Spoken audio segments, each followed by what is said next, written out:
Grab your favorite caffeinated beverage and get cozy because you are listening to Mindful as a Mother with Paige Bruce and Lindsay Adams. Do you want to make a podcast? Spotify's got a platform that lets you make one super easily. Then you can distribute it everywhere and even earn money, all in one place for free. It's called Spotify for Podcasters, and here's how it works. Spotify for Podcasters lets you record and edit podcasts right from your phone or computer. So no matter what your setup is like, you can start creating today. Then you can distribute your podcast to Spotify and everywhere else podcasts are heard. Video podcasts are also available on Spotify. With Spotify for Podcasters, you can earn money in a variety of ways, including ads and podcast subscriptions. And best of all, it's totally free with no catch. This is what Paige and I use for this podcast, and it seriously makes it so easy. It's easy to record, edit, upload, put the show notes in, and it's free. So if you want to start a podcast, use Spotify for Podcasters. This podcast is not intended to be a substitute for therapy or the therapeutic relationship. And the information given in this podcast is purely for educational purposes and is not intended to replace the advice of a professional. Hello and welcome back to Mindful as a Mother podcast sprint day 5. We've made it, you guys. We made it. And this is, I think, the most actionable piece. I agree. The most helpful, right? This is Paige. So you've kind of done all of the steps to get to day 5. Yeah. Right. Yep, that's it. You mapped your nervous system. You analyzed your basic needs. You learned about new skills and started to attempt them when you're calm and dysregulated. And then you started weaving them in with your kids. Okay.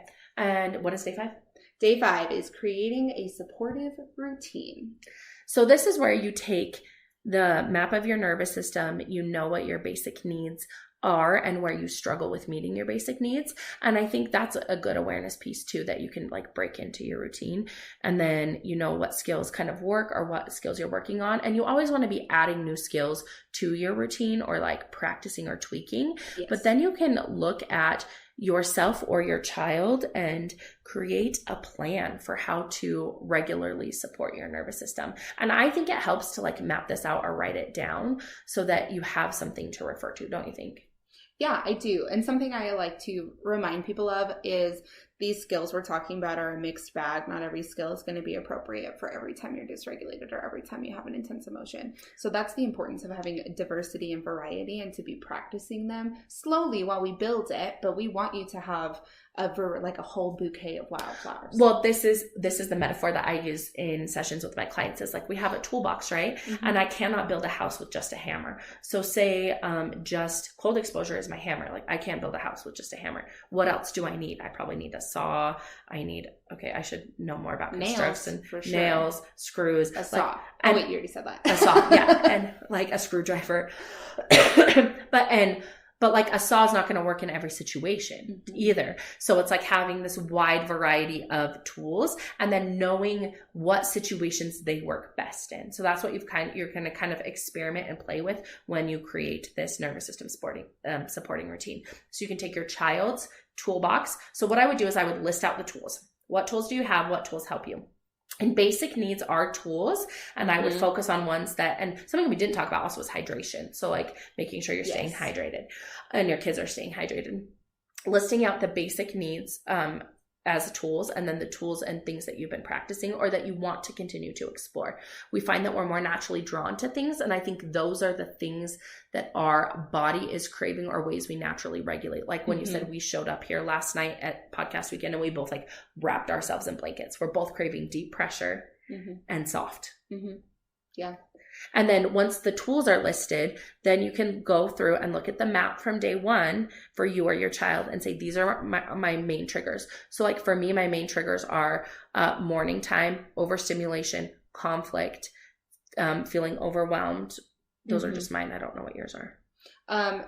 The main one that I'm working on right now is that work transition coming home from work. And so I've been playing with different ideas. Yeah. And so like sometimes I will come home before the kids so I can change out of my work clothes and get centered, and then I will go get my kids. Or other times when that isn't an option, I will go and take a really quick shower Oh, that's good. And then I will come back out with my kids. Both of those things are like things I'm playing with in my routine. And if you have an area that like feels, when you're looking at the map for your child or for yourself, and you have an area that feels like, what is impacting my life the most, right? So meeting the basic needs, and for you, it's like the transitions, right? Yeah. And so it would be like, okay, I'm going to focus on creating a nervous system supporting plan for transitions. You don't need to nervous system plan your whole life at once. Yeah, no, that's why we talk about piece. You don't just wake up and there's a whole house. You build it piece by piece. Yeah.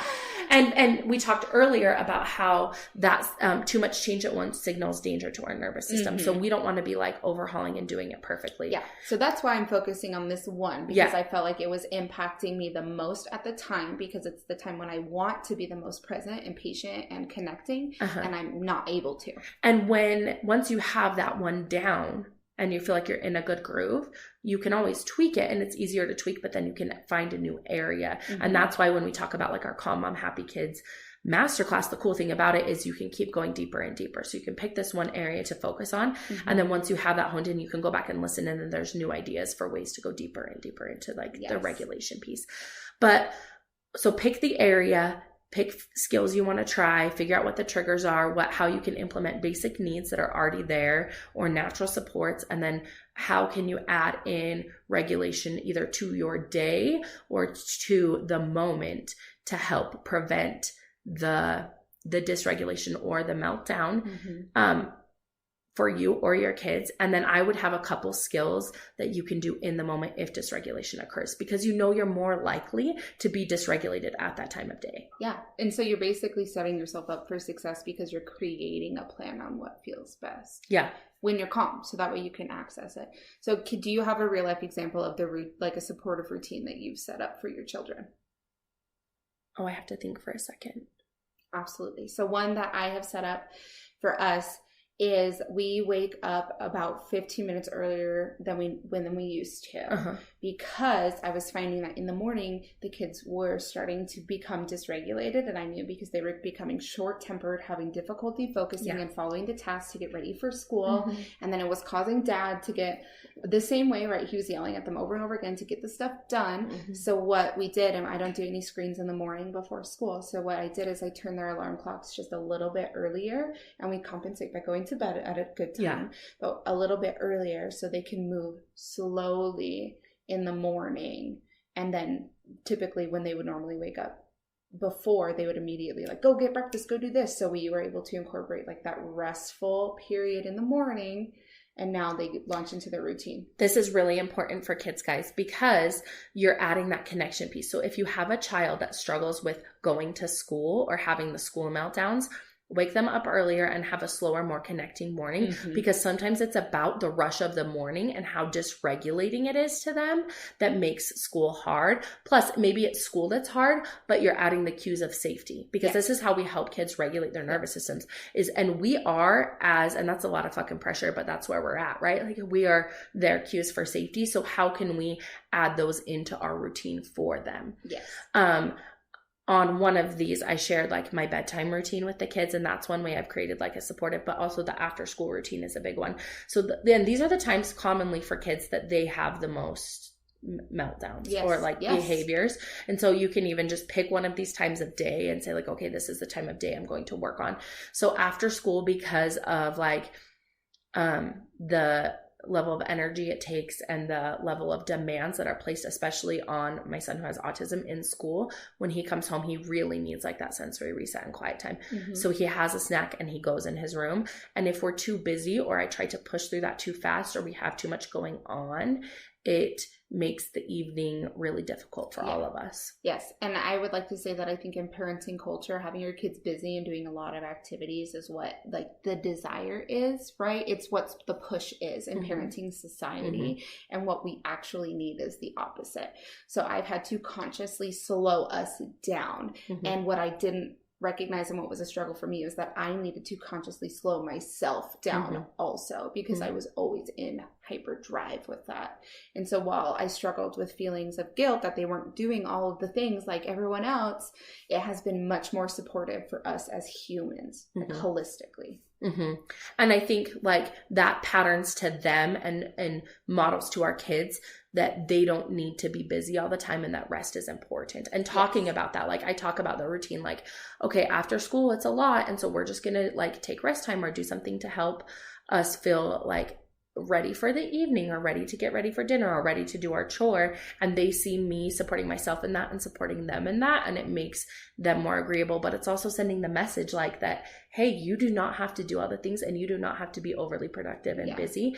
And that's a really important message for me to send, because I am the person who thinks if I do more, I will prove my worth. And I don't ever want my kids to feel that way. Yeah. And I think this can be a struggle for a lot of us because we're reparenting ourselves to be okay with that. So we can parent our children to be okay too. It's like creating that structure.